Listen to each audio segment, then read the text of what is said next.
Hello, Jason here, and I just got done watching the second leg of Corinthians Boca Juniors in Copa Libertadores. And the final score was 1-1. Juan Roman Riquelme scored a great goal in the first half, and Paulinho scored a nice header in the second half. And Boca Juniors will advance 2-1 on aggregate. Well, before I get started on what I really want to talk about, congratulations to Boca Juniors. They're a very good team, and they have their reputation in Copa Libertadores, Copa Sudamericana for a reason. They are a fabulous team, and they always manage to do well. And with Carlos Bianchi at the helm, I would not be surprised if they're in the final again this season. I'd say after putting out a team like Corinthians, you could rightfully say they're one of the favorites despite being lackluster in the league. Well, now to some of my talking points. Even though I felt that Boca was decent, Corinthians completely outplayed them in this match. And there were 3 decisive referee decisions that were just blatantly wrong that completely ruined this game for me. In the beginning of the game, there was a handball by the Boca Juniors player where the Boca player literally reached out and grabbed the ball to swat it away from Emerson as Emerson was shooting. And referee missed it. Well, it happens. And Emerson was actually even given a yellow card for dissent after the handball. I mean, it happens, but should have been a penalty kick and a yellow card the other way. So, I mean, that could have been 1-0 to Corinthians. Okay, well, a few minutes later, a beautiful through ball to Romarinho.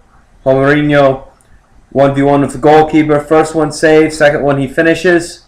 Called back for offsides. Replays show Romarinho was timed his run to perfection. He was onside. Bad call by the official. That could have been 1-0, or it could have even been 2-0 if the penalty was called. And just to make it worse, seconds later, that's when Riquelme scores his goal. By the way, brilliant goal by Riquelme. That man is a footballing genius. For those of you who think he's washed up because he's not playing in Europe, you know nothing about football. That man is a genius.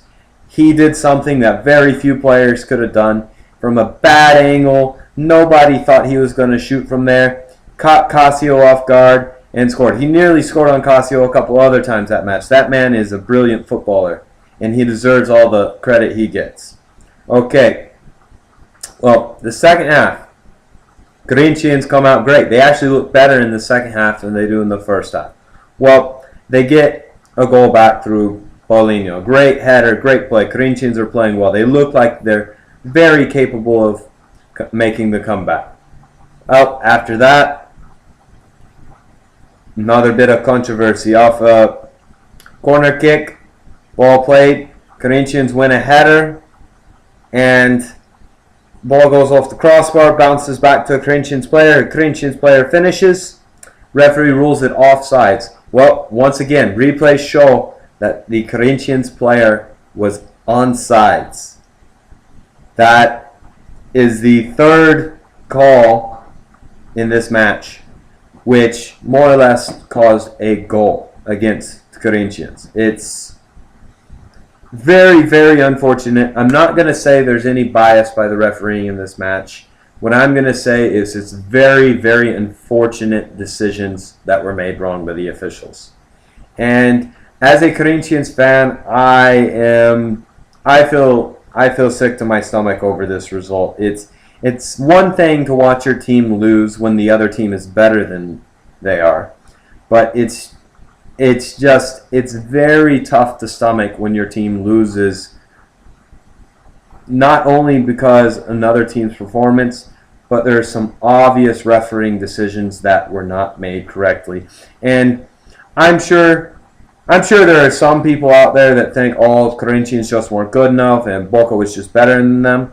But the intelligent football fans, I don't care where you're from. I don't care what team you're supporting. They watch the game. They see those calls, and they'll be like, yeah, Corinthians got robbed. I mean, were there other things Corinthians could have done? Of course there were. But in the end, Corinthians got robbed. And this game could have easily been 4-0 or 4-1. I've said 4-0 because Riquelme's goal literally happened seconds after Romarinho's disallowed goal. It's possible that goal may never have happened if Romarinho's goal counted. Don't say I'm taking away from Boca. That was a brilliant goal by Riquelme. But it's things like these that frustrate you as a fan. And it happens to every team at one moment or another. And sometimes you get the breaks in your favor. Overall, normally I guess it works itself out. The thing that's tough about this, it's one thing if one of these calls aren't made. It's really tough when 3 of these calls are made. But that's life. Boca Juniors, best of luck. Like I said before, you have to consider them as one of the favorites to win the competition now. They have the pedigree, that's for sure. And it's not like Boca hasn't struggled in the league before and ended up in a final of Copa Libertadores or Copa Sudamericana. It's happened quite often. And same for many teams throughout South America. And Corinthians, well, no more Copa Libertadores, but they still have the Campeonato Paulista final against Santos. They're leading 2-1 on aggregate. They could win that. That would really ease the pain. Also, Campeonato Brasileiro will be starting up very soon. I think Corinthians should be the outright favorites to win the Brasileirão this season. I think they're the best team in Brazil. In my opinion, they are the best team in South America. But I guess we'll never really know because of this game. But congratulations to Boca Juniors.